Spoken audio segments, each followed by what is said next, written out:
का दरडभाव आहे आमचा. तुकोबारासारखे महात्मे म्हणतात, माझ्या वडिलाची तुझी चरणसेवा. कोण म्हणतंय? पण तुकोबारासारखा महात्मा बोलतो की नाही. होईन भिकारी पंढरी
म्हणून तुम्ही आम्ही कशी वारी करतो.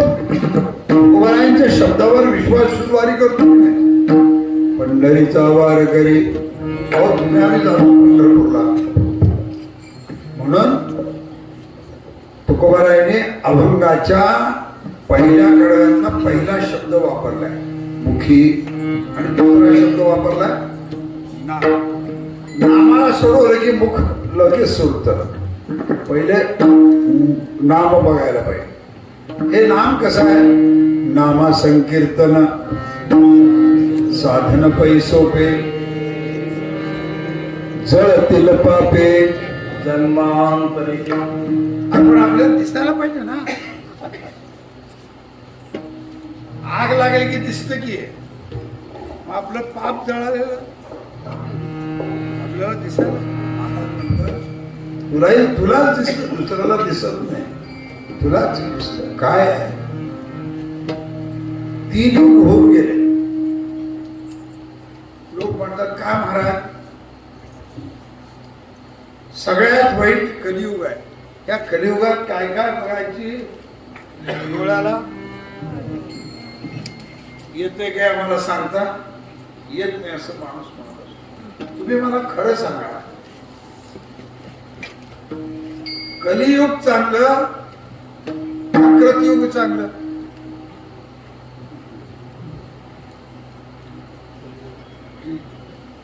बघा तुम्ही स्वतः विचार करा. इथं माणसाची बायको पळवली नाही, देवाची बायको पळवली. आम्हाला तर कोण मारायला तर विठ्ठल विठ्ठल.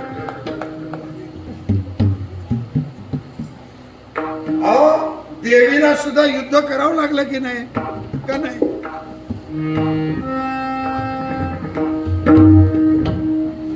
त्या कृष्णाला कंसाला मारायला युद्ध करावं लागलं का नाही.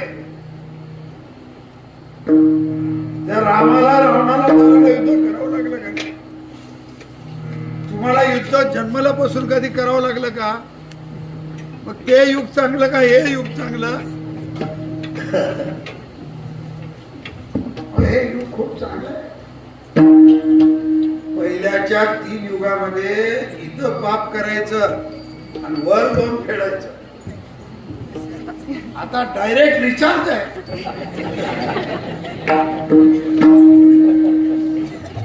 त्याला म्हणतात मी मारलो रिचार्ज. इकडे रिचार्ज मारला की इकडं फोन चालू, इकडं पाप केला की इकडं दंड चालू. नाही महाराज, पाप नाही.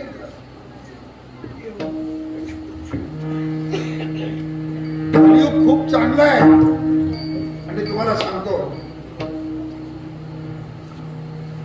या कलियुगामधली व्यवस्था ऐका. कते ध्यायतो विष्णू. कलियुगामध्ये देवाचं ध्यान करावं लागतं. ध्यान करताना लहान मुलगा ध्यान करू शकतो का? ज्ञानेश्वर महाराजांचं एक वाक्य आहे बघा, अभ्यासा होई गहन पार्था मग ज्ञान. पुढचं वाक्य अजून महत्वाचं आहे, ज्ञाना होई ध्यान. एक ध्यान लावायला काय त्रास असतो ते मला विचारा, मी सांगतो. एक ध्यान, पण त्याला थोडीशी समज आली पाहिजे, त्याला थोडसा विचार आला पाहिजे. त्याच्या पुढे महाराज म्हणतात त्रेतायुग खूप चांगलं आहे. यज्ञ विष्णू सहस्त्रनामामध्ये देवाने सांगितलं बघा, यज्ञो यज्ञपती यज्वा यज्ञांगो यज्ञवाहना यज्ञप्रीती यज्ञकृती यज्ञ यज्ञ यज्ञ साधना यज्ञानंदकृती यज्ञप्रिय मन्नमन्नादैवच. ते विधियुक्त होम हवन करावं लागेल. एक मूर्ती जर बसवायची राहिली तर त्याला किती खर्च येतो? माझ्यापेक्षा जास्त येतोय की. आणि दुसरं, द्वापरे परिचर्या. द्वापार युगामध्ये देवाची विधियुक्त पूजा करावी लागते. बरोबर. तुम्ही मला सांगा, द्वापार युगामध्ये पूजा करावी लागते. पूजा करायला मूर्ती आणावी लागते की नाही? मूर्ती पैसे देऊन आणावी लागते. त्यानंतर तांब्या आणावा लागतो, त्याच्यानंतर ताट आणावं लागतं, देव पुसायला टावेल आणावा लागतो, गंध आणावा लागतो. या सगळ्या उपचार आणावे लागतात. तुकोबारायाने कलियुगामध्ये भगवंताचं नामस्मरण करताना देवाच्या समोर जाऊन देवाला बोललंय, काशी आले पूजा करू केशी राजा, हाच संदेह माझा वेळी देवा, बदले ना नजरे स्वरूप हे तुझे, तेथे काय माझे बोलवेचे. गंधाचा सुगंध पुष्पाचा परिमळ, तेथे मी दुर्बळ काय वाहू. वाहू जरी दक्षिणा दातू नारायणा, अनंत परब्रह्मा तुझे काय. अरे मी तुझं नाव गातोय. तुकोबाराय म्हणतात बघा, गाता ती ओंकार काळनादेश्वर, नाचावया धार नाही कोठे. म्हणून आपण देवाला काय देऊ शकतो? आपण नाम घेतो, त्याचं नामच आपल्या तोंडावर येतं. बरोबर. दुसरं नाव चालणार नाही. म्हणून महाराज म्हणतात आपण त्याला काहीच देऊ शकत नाही. म्हणून कलियुगामध्ये सर्वश्रेष्ठ जर काय असेल तर ते नाम आहे. पण कोणतंही नाव सर्वश्रेष्ठ नाही आहे असं सांगितलं जातं. परी गुरु संप्रदाय उपासले, गुरुच्या मुखातून गुरुच्या परंपरेतून आलेलं नाम कबीरदासचा दृष्टांत तुम्हाला माहिती आहे. कबीरदासला कुणी गुरु करायला, कुणी शिष्य करून घ्यायला तयार नव्हतं. कबीरदास विचलित झाले. गुरुशिवाय गोशिवाय मुले गंगेच्या काठावर जाऊन झोपले. रामानंद आंघोळीला निघाले. त्यांचा पाय त्या कबीराच्या अंगावर पडला आणि त्यांच्या मुखातून राम राम राम राम यांनी म्हणले की रामच माझा गुरु आहे म्हणले. बाहेर पडले. आपल्याकडे म्हणलं जातं बघा, आदिनाथ गुरु सकळ सिद्धांचा मच्छिंद्र तयाचा प्रिय शिष्य मच्छिंद्राने बोधक गोरक्षासी गेला गोरक्ष बोलला गहिनी प्रती गहिनी प्रसादे निवृत्ती दातार ज्ञान देवसार शोधविले. तुकोबाराय जगद्गुरु होते. तुकोबारायला बोलवायला विमान आलं, पण तुकोबाराय म्हणतात राघव चैतन्य केशव चैतन्य सांगितली खूण मालिकेची. कुणी कुणाला अनुग्रह देऊ शकत नाही. त्याला एक पात्रता लागते, त्याला एक योग्यता लागते, त्याला एक अधिकार लागतो. कुणी वाजवू शकतो का? पकवाज कुणी वाजवू शकतो का? टाळ कुणी घेऊ शकतो का? कीर्तन कुणी करू शकतो का? तसं नाही, त्याला एक प्रकारचा अधिकार लागतो. तसं भगवंताचं नाव आहे, आपल्याला घ्यायचं आहे. आता काही ठिकाणी जे आता महाराजाने मला विचारले येताना, महाराज भजनाची सोय त्याचा योग्य आहे त्यांचं बोलणं. आता आमची सुद्धा एक फळ परंपरा असल्यामुळे त्यांनी विचारले महाराज रुपावळीची सुरुवात मी कशी करू. त्यांचं विचारणं इतकं नम्रतेनं आणि विनयतेनं होतं की हे मी कसं करू. मी त्यांना सांगितलं माझे नियम सगळे माझ्या फळावर इथं तुमच्या नियमाप्रमाणे मी चालतो. तुम्ही सुरुवात करा, तुमच्या गळ्यात पिणारं तुम्ही सुरू करा, माझ्या गळ्यात पिणारं मी सुरू करा. म्हणजे कधीही वाद होणार नाही. ही समन्वयता माणसाजवळ असली पाहिजे. आणि म्हणून गुरु संप्रदाय उपासने चैतन्य संप्रदायामध्ये उघडा मंत्र दिला जातो. आमच्या नाथ संप्रदायामध्ये कानात मंत्र दिला जातो. निळा म्हणे श्रोत्री दिला उपदेश ना आदि गुरु शंकरा लागोनी शिष्य परंपरा. त्या खूप पुढचं मला आपल्याला त्याच्यात जायचं नाही आहे. पण कोणी जरी तुम्हाला उपदेश दिला तरी तो त्या गादीवर बसलेला अधिकारी सत्पुरुष असला पाहिजे. अशाच्या मुखातून तुम्हाला दीक्षा घेतली पाहिजे. कुणी मंगळसूत्र कुणापुढे बांधून घेते का सांगा म्हणते का मंगळसूत्र कुणी पाहिजे, तिला अधिकार लागतो, तिला त्याचा नवरा लागतो. तसं शिष्य करून घ्यायला सुद्धा एक अधिकार लागतो. इतकं लक्षात घ्या. दोघांनाही म्हणजे नुसतं गुरुनच गुरु करायला त्याला अधिकार लागतो असं नाही. शिष्य सुद्धा गुरुकडे जायला अधिकार लागतो. महाराजांचं प्रमाण बघा, कुंकवा नाही ठाव म्हणे मी आहे प्रमाण आहे की नाही. म्हणून गुरु करून घेताना सुद्धा महाराज परंपरेचा गुरु असला पाहिजे. कुठेही करा पण गुरु केलाच पाहिजे. आईशिवाय जन्म नाही, गुरुशिवाय मोक्ष. म्हणून महाराज म्हणतात भगवंताचं नामस्मरण हे कलियुगातलं श्रेष्ठ नामस्मरण आहे. गुरु आपल्या कानामध्ये मंत्र देतो किंवा उघडा मंत्र सांगतो. थोडस तुम्ही चिंतन करा. आपण भगवंताचं केवळ नामस्मरण करायला आपण दिवसातला किती वेळ देतो. आपण चिंतन करायचं, दुसऱ्याला विचारायचं नाही. आपण स्वतः विचारायचं की आपण भगवंताचं नामस्मरण करायला किती वेळ देतो. अल्प आयुष्य शतगणी लेते अर्धरात्र काय मध्ये बालत्व पीडा रोग क्षय काय भजनासी उरते पाहेगा राम राम स्मरा धीरे राम राम स्मरा आधीरे. म्हणून भगवंताचं नामस्मरणाला वेळ दिला पाहिजे. दिल्या महाराज अनुसंधान लागत नाही. एक जर तुम्ही अंगठ्यात गेला नाममुद्रा ध्यानमुद्रा योगमुद्रा एक अंगठा तुम्हाला एवढा फिरवतो. इकडून नामस्मरण केलं तर वेगळा आनंद आहे, इथं केला तर वेगळा आनंद आहे, इकडं केला तर वेगळा आनंद आहे. हे सगळं कळायला पाहिजे, सगळं जमायला पाहिजे. म्हणून महाराज म्हणतात मुखातून नामस्मरण घेतलं पाहिजे. विठोबा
असं ठरलं होतं की 7 ते 9 कीर्तन करायचं आणि तुम्हाला लोकांना भेटून पुन्हा बरोबर जेवायला वेळेवर जायचं.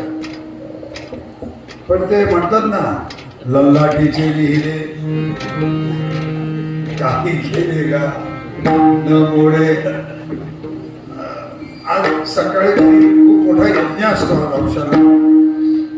दरवेळेस 1000-1500 लोक असतात.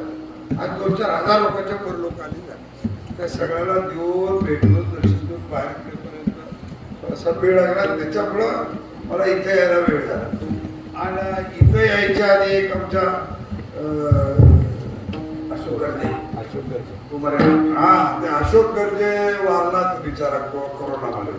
आज त्याचं पुण्यस्मरण होतं. त्यांचे ते काल कीर्तनाला ते सगळे मला म्हणले तुम्ही इकडे चाललात तर तिथून जवळच आहे. मग मला म्हटलं अगदी 7 वाजेपर्यंत तिथं जवळ अर्धा 1 तास बसू. पण औषधातूनच निघायला मला 7:30 झाले. त्यामुळे 7 आपण विचार करू आणि चिंतन करू. महाराज म्हणतात मुखी नाम जगात सगळ्याला तोंड आहे की नाही. तोंड नाही असा जीव आहे का तुम्ही मला सांगा. सगळ्याला मुंगीपेक्षाही लहान असलेल्या कीटाणूला तोंड आहे आणि हत्तीसारख्याला तोंड. एवढ्या सगळ्याला तोंड आहे. पण नामस्मरण घेण्याचा अधिकार म्हणतो बरं. कोण एखादा घेत असत. आता त्या काही जणांच्या तिथे पोपट सुद्धा वेदांत सांगतो असं सांगतात. वेदांत सांगतो, नाम घेत नाही. पण नामस्मरणाचा अधिकार तुम्हाला आणि मला आहे. पण नामस्मरण कसं घ्यावं, काय घ्यावं. तुकोबारायसारखे महात्मे म्हणतात या मुखाला नाम यायला खूप जन्मांचं पुण्य लागतं. ऐका थोडक्यात विषय संपूर्ण. हे सगळं शरीर आहे. या शरीराला उजवा हात आहे, डावा हात आहे, सगळं आहे. पण हे सगळं जे चालतं ना, या मानेच्या वरच्या क्रियेपासून एक सगळे शरीर बरोबर आहे की. झोपायला डोळे बंद करावे लागतात. डोळे उघडले की सगळं शरीर झोपू शकते का. नाही. खायला तोंडच लागते. गिळायला ऐकायला बघायला हे सगळं कुठं आहे मानेच्या. मग नामस्मरण घेताना कुठून घ्यावं लागतं. या मुखात नामस्मरण. ऐका हे नामस्मरण घेताना सुद्धा काय खूप बोलायसारखं आहे. हे नामस्मरण घेताना सुद्धा 4 वाणीने नामस्मरण. वैखरी वाणी, मध्यमा वाणी, पश्चंती वाणी आणि परावाणी.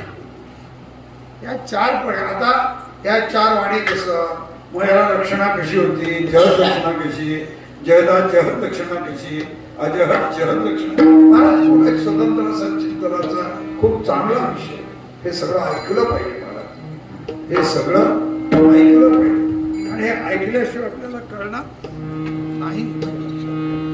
म्हणून महाराजांनी खूप सोपं सांगितलं. मुखी नाम. मोक्ष कुठे आहे? त्याने शरीराला मोक्ष म्हटलं नाही. हाती मोक्ष. या हाताला, आता थोडस चिंतन करतो, या हाताला चांगलं किंवा वाईट काम म्हणा किंवा कर्म म्हणा, कोण करायला होतं?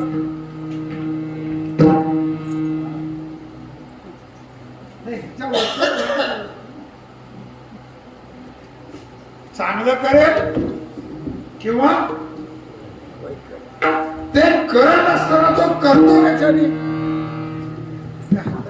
ऐका, एक साधू महाराज असं, जसं आम्हाला चतुर्थी झाली आहे, आता जेवायची इच्छा परिपूर्ण झाली आहे, तसं ते साधू रात्रभर चालत होते. जाता जाता काय झालं, त्यांना भूक लागली. ते गेले एकाच्या ठिकाणी, जेवण केलं, निघाले घरी आले, बसले. सब दिवस उजाडला बरोबर त्याने खिशात हात घातला तर 2 चमचे लागले. ते म्हणे चमचे कुठले, त्यांना काही लक्षातच येईना. ते म्हटलं की आपण रात्री जिथं जेवलो तिथले, रात्री कुठे जेवलो, अमुक ठिकाणी जेवलो.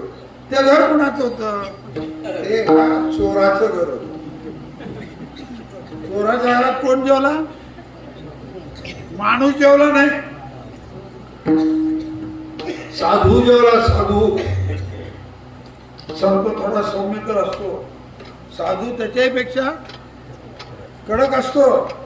मग साधू तिथं जाऊन जेवण केला, पण जेवण केला जाता जाता 2 चमचे उचलला. शरीरानं उचलला का हातानं उचलला?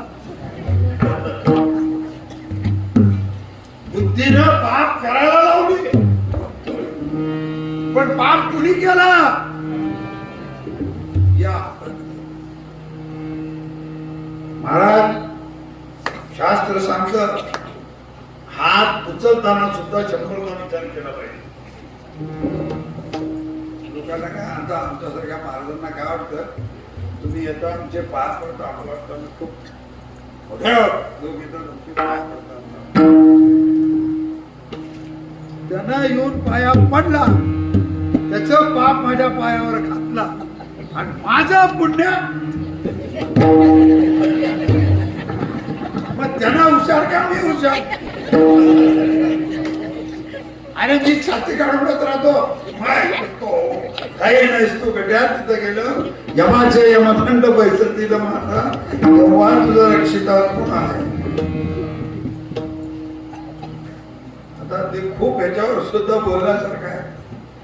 म्हणून म्हणतात पाया पडले की आपल्या वारकरी संप्रदायात पद्धत आहे, पाया पडती जन, म्हणजे तिथल्या तिथं पिठापीठ होऊन जात. पाप तर राहू किंवा ते पुण्य तर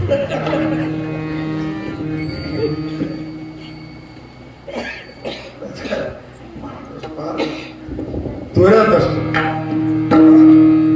आमचे वडील सद्गुरु ज्ञानेश्वर महाराज मला नेहमी म्हणायचे, पाय उचलताना ठेवताना विचार करायचा नाही, पाय उचलतानाच विचार करायचा. हा पाय उचलतोय, याला कुठं ठेवायचा?